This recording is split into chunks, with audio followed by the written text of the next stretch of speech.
And welcome back. How are you doing? So today we have a very special guest. So how about you introduce yourself? Hi, I'm Janie Haddad Thompson, and I'm coming to you from Los Angeles. I'm an actor, and I'm a podcaster, and I'm co-host of the Stay F Homekins podcast, which is a weekly podcast you can find anywhere you get your podcasts. We'll remind you at the end where to find that and so on. Perfect. So you played the character of Margaret in a regular show. Yes, that is Uh, correct. that's amazing. Like, it's so weird for me. I said earlier before we started, like growing up, and I heard seen you as like a red bird. So I it's hard. know it's weird that I'm not like I don't look like my bird, but Okay, yeah.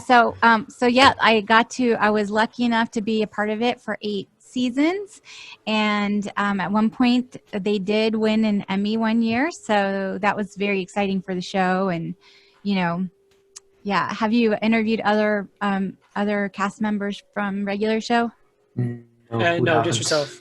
Oh, okay. No, Yeah. Mark Hamill was supposed to get on, but yes, clashing No. schedules. It's. Oh yeah, yeah. Well, I he's just busy. he had to He's go very film this thing called Star Wars. I haven't heard of it before. Yeah, and he's huge in the voiceover world too. Like Yeah. he was sometimes so busy that we would record episodes and he wouldn't be available, and then on one day he'd come in and record like 4 episodes in a row because that was just when they could get him scheduled with all his voiceover stuff. Yeah, Yeah. that's crazy. Wow. And actually, I never knew he voiced Skips until like I I think three mean, weeks ago. oh, I know. Like he's crazy with voices. Him and Roger Craig Smith, he was also someone he could like pull out any voice at any time. So that was interesting to see. Yeah. Yeah, he's very unique that way. But back to you. How did you get Hmm. started in that show? Well, it's interesting. I mostly do acting, like theater and on camera acting, and I was interested in trying to do voiceover as sort of a supplemental way to be involved in television and stuff. And I'd always heard, and it's true, that voiceover is very difficult to break into. In fact, I don't even still feel like I've broken into it really. Um, and so I just, based on all of my experience with camera stuff, TV and film and commercial auditioning, I decided in around 2008 or 2009 to try to get a voiceover agent. So in order to do that, you have to have a voiceover reel. So my friend Joel, he was cutting like voiceover reels in his closet. So I put together like a bunch of scripts, and he helped me cut together my voiceover reel. And then I got a voiceover. I was lucky to get a voiceover agent. Um, and then I just auditioned. I didn't know anyone involved at Cartoon Network. I had never met JG, who created the show. I just auditioned, and they reached out. So it was sort of a fluke. It Yeah, was but not like I knew so and so, or I was big in animation or anything. It was just kind of like, I guess I was the right voice for him when he was putting yeah, together. you have a very unique voice because I was watching some interviews you've done before, and yeah, just very different. Yeah. We talked to a lot of voice actors, and they always got like these strong voices, very unique. Yeah, one time because I'm not a big voiceover person. This is something I just sort of applied my acting training and acting skills over into that world, which is pretty, there is a lot of crossover there. But I had heard one time the voice actor Billy West, you know of him? He's like a big American voice actor, and I heard him on an interview once, and he had said that anytime he gets a new voiceover job, that he always makes sure to make one of the voices in the because they can ask you to do up to 3 voices on the script under your contract. And he says he always makes sure to do one of the voices as his own voice, because it's really difficult to mimic somebody's natural voice than to do a vocal mask. And it will guarantee you future episodes because it will be very difficult for someone else to mimic that voice rather than if they are mimicking a vocal mask. And so I guess like right around when I got hired on regular show, it became very popular and in style to hire people for their natural kind of voice and natural acting style versus more like, you know, character type things. Yeah. Even though that's still very, you know, prevalent in animation, but yeah. So I think I just was like the right place at the right time.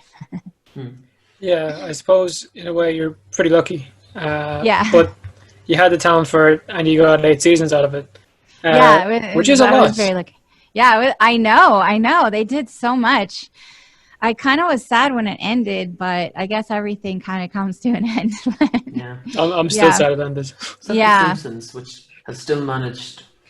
I know. The Simpsons, they're the ones that keep going. Why won't they call us up? Put us on there. It's amazing how, because I think I stopped watching Simpsons a very long time ago. And if you ever go back to watch an episode out of interest, it's super duper weird. I saw one where they went to space. It wasn't even a Halloween one. They just went to space. Oh my goodness. Yeah, my girlfriend watches it and just uses it for background noise. Like, she doesn't understand a thing that's going on. At least she's honest about it. Yeah, I haven't watched it in a long time, so yeah. I think everything after the whole shot Mr. Burns just died after that. There was nothing. Yeah. I don't know. Some people still watch it like crazy, like religiously to this day, you know? So I don't know. Jesus. Yeah. I know. So we were in college today for our orientation for the first time. And I seen this interview setup that they had. And it looked like the interview from Between Two Ferns. Okay. And you were in the movie for that, weren't you? Well, yes, until my scenes got cut out. Oh. So that was a very sad. So here the highs and lows of show business, guys, I guess. But so I've known Scott Aukerman, who directed and was one of the creators of Between Two Ferns, ever since I moved out here to Los Angeles. I used to wait tables in a comedy club it was like a performance venue, and they did comedy there. And so I've been friends with Scott for like, I don't know how many years, 15 years, long time. And he's always been so like just very supportive and always like includes me when he can in stuff that he's making. I got to do a few episodes of Comedy Bang Bang, the television show on IFC. And he had asked me and the comedian Rory, now I'm going to figure his name, Rory Scovel? Rory Scovel? Oh, God, am I forgetting his name? Anyway, but we're both from South Carolina. And the storyline in Between Two Ferns takes place for Zach Galifianakis's character. It starts in North Carolina because Zach is from there. So he wanted us to play these like we own this Airbnb, and Zach rented out a room in our house, and we had to leave him there because he was helping us pay our mortgage. Like, we were overcharging him, and he was like a terrible roommate, but we just like put up with him because we needed the money, you know what I mean? And so we did this whole bit, because the way that the Between Two Ferns movie worked was it was all improvised, even though they would set up the scenes. The entire thing. Yeah. So the scenes would be sort of set up, and then everybody would improvise the content, you know, like we would kind of go in with the character and know what the setup is and just kind of roll with it. So me and Rory played this couple in North Carolina who just like, you know, we had to put up with Zach in our house, and it was really funny. The scenes were really funny, but I guess what happened was once the movie got cut in its final form, it was way too long. And so Netflix told Scott that they had to this is what Netflix told me. Maybe they didn't like the scenes, I don't know. Like they had to cut trim the movie down, and so our scenes didn't make the final cut. But I keep waiting. I'm like, well, maybe there'll be like a director's cut one day or something like that. Yeah. So, but because I got to participate in the movie but not make it to the final cut, I did get to attend the premiere, and that was really fun. Yeah. Yeah. I love the whole concept of Between Two Ferns. It was kind of like, it stemmed from an interview he did like a long time back, and it was just terrible. It was just, I've seen it. It was just terrible. Yeah. I mean, I'm a big fan of Zach Galifianakis as a comedian back in old days when I used to wait tables at that comedy club. Like I would see his stand up all the time, and it was always very kind of dry and surreal. And, if you didn't get it or go along with it, you were kind of left behind, you know, but I always enjoyed it. Like I always found it really kind of silly and fun. So I love Between Two Ferns also. Yeah. Yeah. Big fan. Please don't say this one, but have you ever experienced an interview that was similar to Between Two Ferns? Like it was just that bad? Like, please don't say this one, I don't think, no, not this one. Never actually, I don't think I have. I don't think I've ever experienced anything that weird because I'm kind of like really chatty. So I probably would have just kept like talking over the person or something. But no, yeah, luckily no. Yeah, and then if you met, sorry to interrupt you, but I was just going to say, what's funny is if you met Zach Galifianakis in real life, even though he's kind of quirky, he's very polite. He's not like the guy in the thing. Yeah. In the interview, you know? Yeah. Yeah, I kind of forget what I was going to say. Sorry. No, it's okay. Short memory. I barreled over you. Actually, yeah, what I was going to say was, that's one thing I've noticed so far. Like, you're super chatty, and I love it, because sometimes we have guests and we have to just pull everything out of them. Oh, yeah. You know? Yeah. So you started off as an actor. Tell us about that. And then they're like, yeah, my mom made me do it. And then they kind of stare at the screen. You're like, yeah. No. Yeah. No, I just I guess basically when I was in school, I always loved like being involved in theater and drama and stuff. So I did plays and everything, and I loved reading and storytelling and stuff like that. So when I was in undergrad college, I studied mostly liberal arts, but I was a theater major and did plays and stuff then. And I just decided, you know, I was around it all the time, like 24/7. And I was like, wait, I want to do this. I want to be around this all the time. So I ended up getting a master's degree in acting. It was like a 3-year conservatory program, and we studied, it was kind of intense. Like it was like a boot camp for 3 years. We would study all the classics and stuff and do plays at night. And it was just really,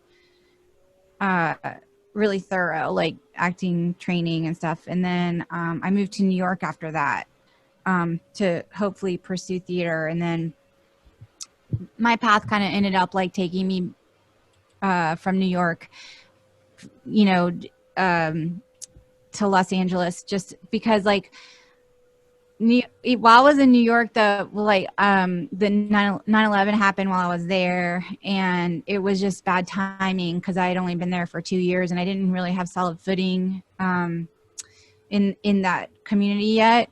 And I had friends out here in Los Angeles that were trying to break into TV and stuff, so I decided that was probably more for me. So I ended up like coming out here a little sooner than I thought, and I mean, the truth of the matter is I really love television. Like, I'm kind of a television fanatic, and I was sort of raised on TV. So even though I love theater and I was raised on theater, TV is really my biggest passion. So, yeah, that's how that kind of worked out.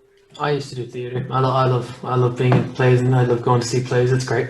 Oh yeah, it's totally great. I miss it, because with the pandemic, that's like we can't be close to people, and everything's like through like Zoom or something. And that's one of the things that once the world gets back to normal one day, that I will really look forward to going to a crowded theater and seeing something in person.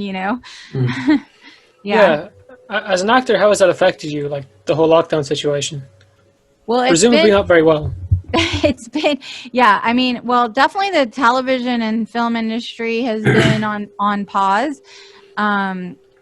Commercials are still happening. I get auditions for commercials, and then I set up a Zoom like this, and then I audition through the, streaming. Or if, like, for example, like I'm going to be auditioning for something, a TV thing this week, and I am going to tape myself doing the scenes and then send it, as opposed to going in person. But things are starting to get back to work here in California, even though it's in a modified way, So I have friends that are now like going back to sets and stuff, and they just test for coronavirus before like entering the set, and they have to maintain distance and wear masks when they aren't, performing and stuff. So I guess we'll see. It's been a huge gear shift. How have things been in Ireland? Are you guys on I know like your numbers are going up in Ireland. How does that get handled there? Do people stay at home and work from home? It's solved quite simply. With a nice old mask. Here's a nice fresh one. And staying at home. That's remedy for it. That's what we've done. Okay, good. Yeah, that's how things have been pretty much going here. Yeah.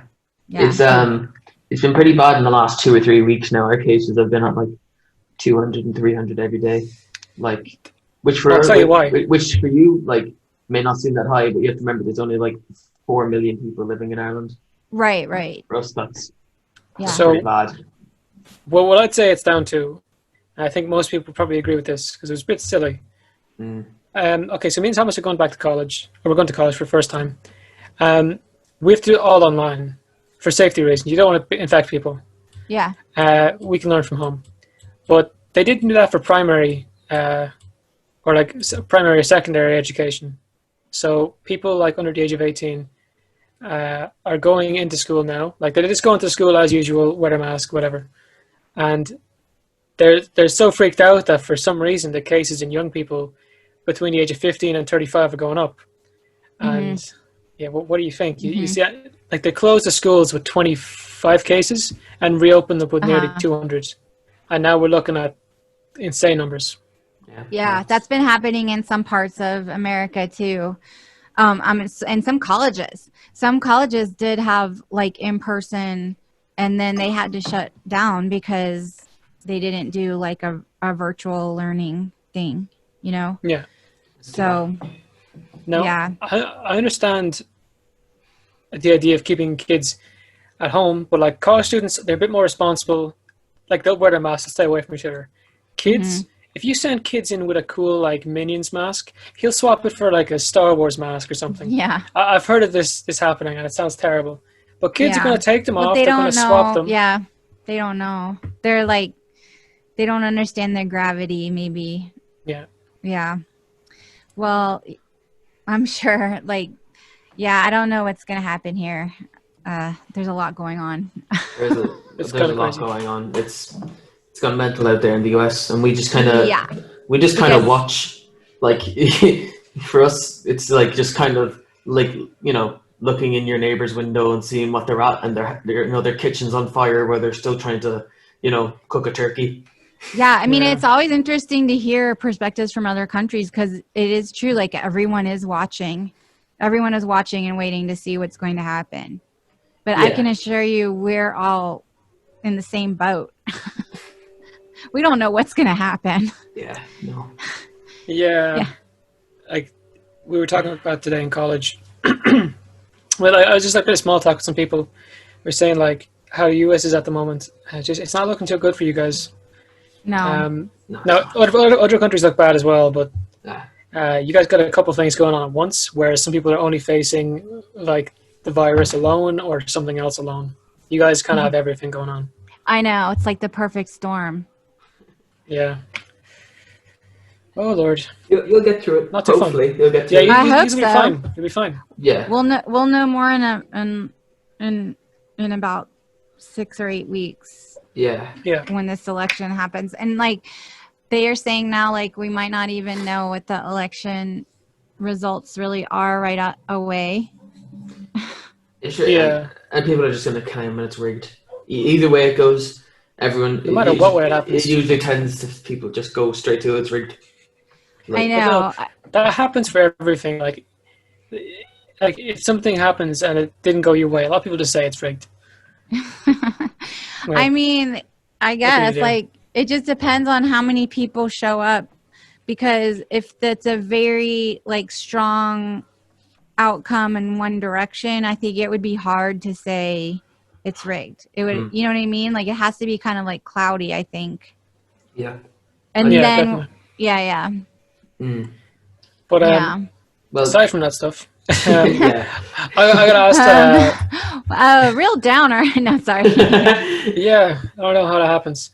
I got asked by one of my friends to ask you what it was like working with J.G. Quintel.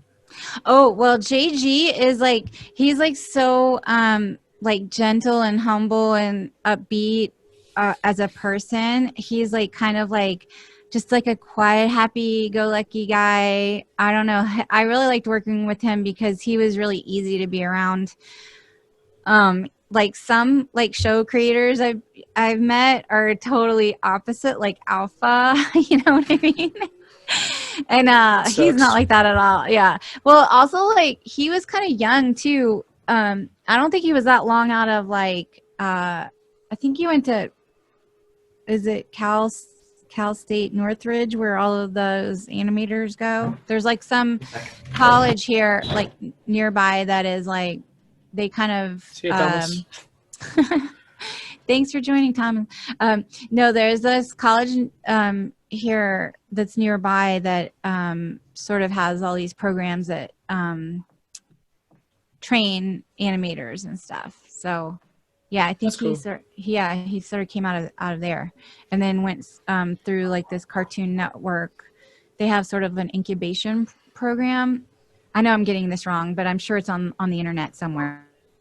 That he basically went through this incubation program, and one of his ideas got developed into a bigger thing. Okay. I think that's how that worked. I'm not totally. I might be misremembering that, but I'm sure it's on the internet somewhere. I'm sure he's been interviewed about this. But yeah. Did you see the pilot episode for what regular show is supposed to be?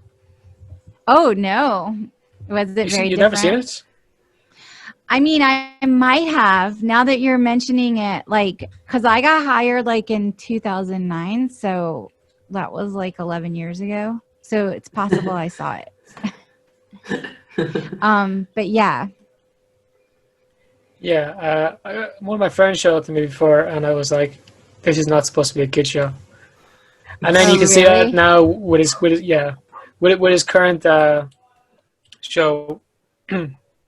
Yeah, that makes sense. Even regular show, it was kind of pushing what he could do. Really, I love that about it. Yeah. Like I feel like they were looking for stuff that could fill in that time between like the young people watching and the older people watching, and so they tried to blend it into, like, reaching across those. Yeah. Yeah. Those demographics and stuff. Yeah, exactly. I grew up watching it. I'm pretty sure Thomas did as well. It was an awesome show. But yeah, a lot of this, like, there were some awesome shows going on when we were growing up. A lot of the ones that like I've followed ever since, like, have been just awful. Like, Thomas, you've probably seen like Clarence or something. Like, what is that show supposed to be? What's it called? Clarence.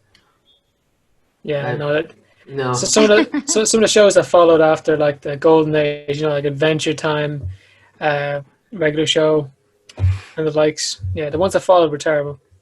But you guys kind of hit the Golden Age. We hit the Golden Age.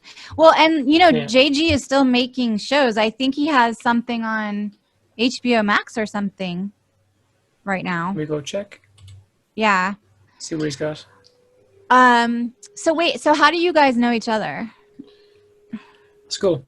We don't know each other. This is the first time we're meeting. Oh, we never met. No. No, yeah, we went to the secondary school together.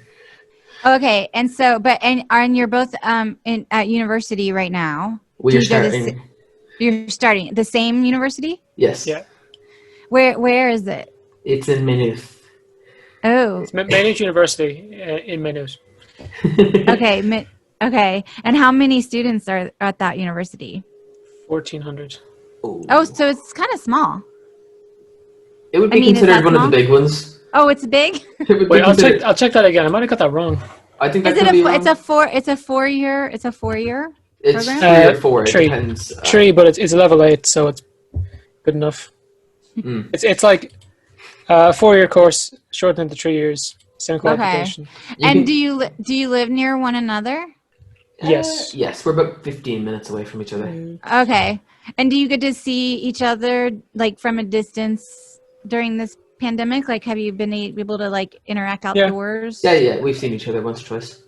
Okay, that's good. Yeah. No. It's been fun. Because it's lonely, right, to go to class through your computer. Like, you want to eventually say hi outside from a distance, from a safe. Yeah. Yeah. I got that brutally wrong. It's 14,000, not 1,400. Oh, I was gonna say. I was like, wow, 1,400's big in Ireland. Okay. Yeah, 14,000. Okay. So, how many universities? There's 7 universities in Ireland. And 7 universities. 7. But there's a lot of Institute of Technologies. Okay. Yeah, ITs. Yeah, they're cool. Yeah. But we're doing media studies, so like film and TV production. We got a podcasting module. We got radio. Got a bit of journalism. Oh, that's fantastic. Yeah. You guys we get to try everything. Yeah, that's fantastic. Wow, it sounds great. Can I come? Sure. I want another degree. Our secret weapon is that we already do a podcast, so we can kind of get a, I don't know, an act for it. Yeah, get an act for interviewing people and being in front of a camera, being behind the mic, so on. Because it does take a bit of confidence to interview someone. Yeah, sure. Yeah, absolutely. But acting as well, that takes a lot of confidence. Like you'd know very well. It takes a lot of confidence because you get rejected a lot. Yeah, you need thick skin, and what you said about biggest. Yeah, I was gonna say that's like the biggest part of it is rejection. I'm sorry. I'm sorry about the sore subject. It's so sad. No, it's so true. I mean, you think like it's nice when you get hired and you get to do jobs, but more often than not, you are not selected for way more jobs than you get to do. Yeah. But no, when you told me about Between Two Ferns and you got cut out, I was like, oh, why did I was so heartbroken. I'm so sorry. I know. I was glad to talk about it because I was excited to be a part of Between Two Ferns, the movie. But then when it was true that when I found out about the fact that our scenes got cut out, I was pretty bummed out. And even to this day, like I'll ask Scott, I'm like, well, because I wanted to at least use the copy. I wanted like a copy of the scene for my acting reel. And then Netflix won't let us have it. And so I like ask Scott all the time. I'm like, has Netflix let us have it yet? And he's like, no, they won't. I'm like, oh, yeah. That's why I think they need to do like a director's cut, like a special director's cut, like they do for like really, indie like movies. Justice League. Yeah. They do this like long, or Midsummer. They did like a long director's Have they? God, I wouldn't watch that. I can. No, I'm good. Actually, I heard that the director's cut of Midsommar was not as good as the Oh, it's good. Yeah. It is. Ari Aster's movies are so fucked up. Yeah. So messed up. Definitely. Yeah. Definitely. Thomas has done many a rant about these things. Oh, yeah. No. I love talking about Ari Aster. I love talking about horror genre. I think it's great. And I think he's a really good horror director without it being jump scares. And he does that so well where you're actually shocked, scared, not just, it's a ghost. You know, it's super scary. Oh, I hate, I love and hate them at the same time because that's fair. You just don't know what's going to happen. And it's definitely creepy. Yeah. Do you get recognized often for the roles you've done? Or even for your voice? No, I really don't. I have sometimes people will comment on my voice like, "Oh, you have such a unique voice." Sometimes in nicer ways than others. But not really. I don't find that I haven't done a lot of high profile enough stuff, I think, to be recognized. Yeah. Which I'm okay with because I feel like if you're recognized out, like I wouldn't really want that. But on the other hand, I'd like to work more as an actor. So it's kind of a catch-22, you know? Yeah. So maybe maybe if I got like a really good part on something, but I was like disguised or something, or I look different enough that they can't quite, and they just say, "You look like that person on that thing," and I'm like, "Oh, okay." Yeah, that would be better. I think there's like a certain amount of fame where you can handle where maybe one or two people recognize you maybe like once a month, and that's nice, and you get to talk to them. But then you have people like who, like Jennifer Aniston, if you saw her on the street, they can't go anywhere. Yeah. That is so that bad. Would be terrible. But on the other hand, like I guess like they're equipped to handle it or something. But I wouldn't want it. But that's exactly right, Thomas. There's like a sweet spot. Like you just want to be like, oh, that's nice. They enjoyed that thing that we, whatever. And then like continue to go, onward and not be like, oh, my whole dinner is interrupted or this flight is weird now because everyone's looking, I remember this thing Mike Tyson talked about, and he was like, because he was super young when he got famous. Yeah. Mm-hmm. Like when people first started like coming up to him, like to get pictures or whatever, like he'd freak out and he'd like push them, he'd punch them, he'd tell them to like go fuck themselves and shit. Oh yeah. Like, okay, number one, if Mike Tyson says that to you, that's terrifying. If Mike Tyson pushes you, that's even more terrifying. If he punches you, get out of there. Yeah, he might bite your ear. He very well might. Yeah, he might. He's making a return to fighting. He's crazy. Yeah, I would never act like that if someone recognized me. Just punch them. It just like would not occur to me. It would not occur to me to be like, oh, I hate this how person. dare you? Yeah. Like, can't you see I'm out with my family? Yeah. What if they were just like, excuse me, sir, I just meant to tell you your fly is open. and then you were like, you like thought they were recognizing you. I did see a video once of someone asking, you dropped your card. Someone asked, is this your credit card? Someone asked Harry Styles for direction. Like, they didn't know who he was. They handed him a map and asked him where to go, and he showed them where to go, and they just left. Oh wait, who was it? Who did they ask? Harry Styles. Oh, Harry Styles. That's Harry Styles. He probably liked it. I say he loved it. Yeah. Yeah, he was like, oh, because that's someone who probably can't go anywhere.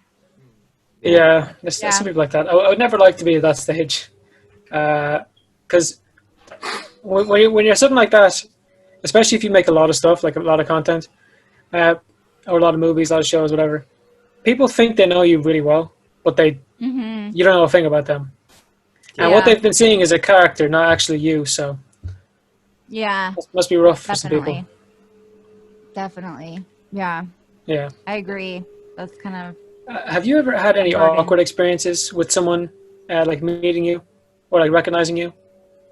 Like you said something about like some people say it nicer than others. Well, you know, there's like always the online peanut gallery, right? Like on Twitter or something. But I had an awkward experience once meeting somebody famous. Ooh. Where do you know who the actress Marcia Gay Harden is? She's an Academy Award winning actress. No, I wouldn't. Marcia. You might know her if you saw her face. Marcia Gay Harden. Yeah, she won an Academy Award.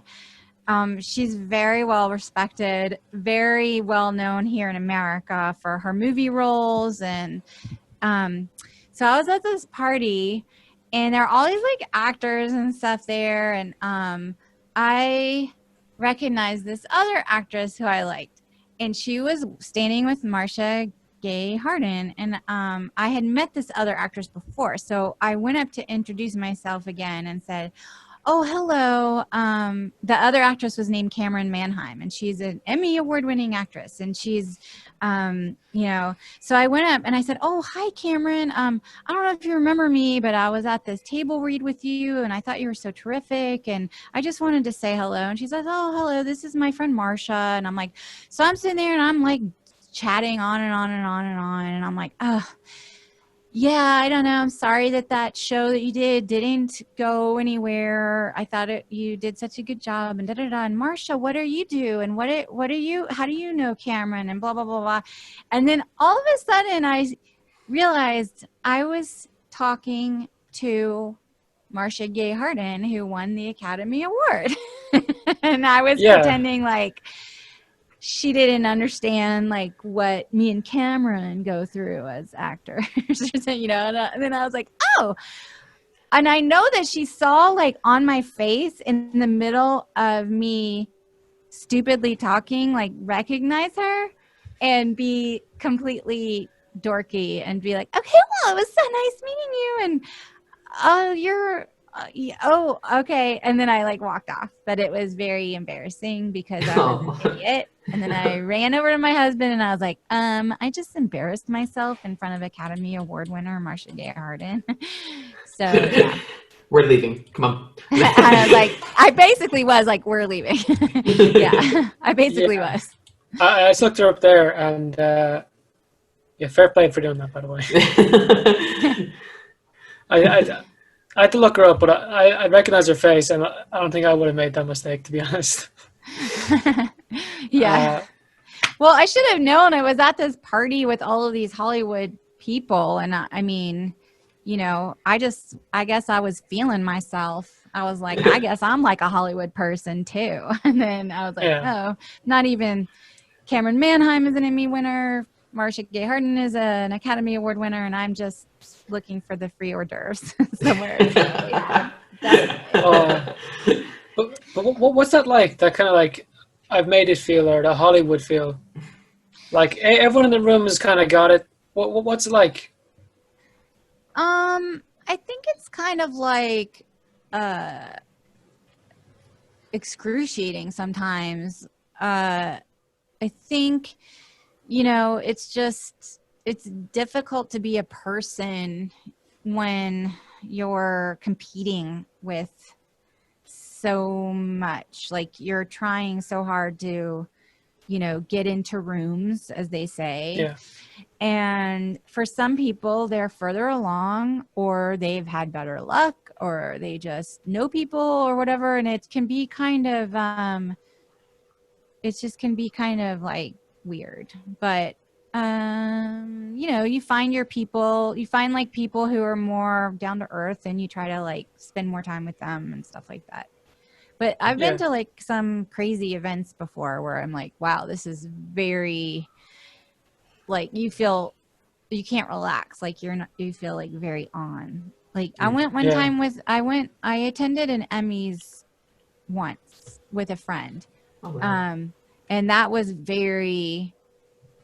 it was fun. It was fun to see all the celebrities like in person. But on the other hand, it didn't feel like you could talk to anybody. Like it just felt like everyone's nervous. They want to know if they win or not. And then if they don't win, they want to act cool about it, you know? And I was just there as a casual observer. So I got to sort of like have fun and not be nervous, you know?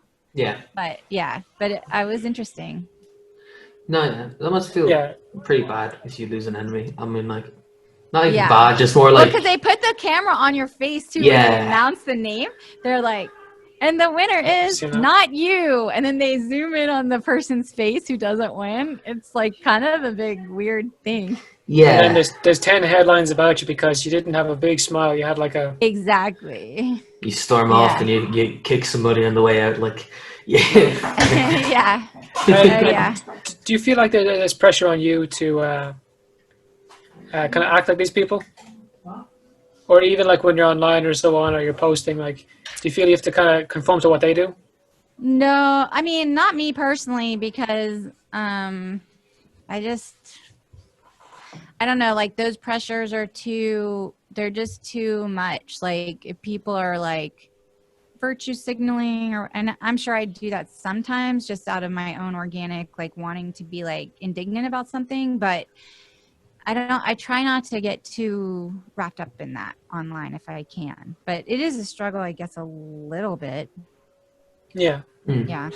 Well, I appreciate your honesty on that one, because that was a pretty hard question to answer. Okay, that's funny. If people want to go and they want to check out your podcast and they want to keep up with you, where can they find you? Yes, please check out Stay F Homekins. It is a pandemic podcast. It comes out once a week on Friday nights. We can be found anywhere you get your podcasts. I co-host with my husband, Paul F. Tompkins, and we have a fun stream of conscious sort of absurdist conversation. Sometimes it's about real stuff. Sometimes it's about silly stuff. A little bit of both. Sounds like fun. So if you guys want to check that out, we will put that into the description, and you can keep up. So again, thank you so much for getting on, and have a great day. Oh my gosh, thank you so much for having me. I really appreciate it. Janie, thanks so much for coming on. You know, if you're listening, remember to like, subscribe, tell your grandma about the podcast, and take her handy. Good luck.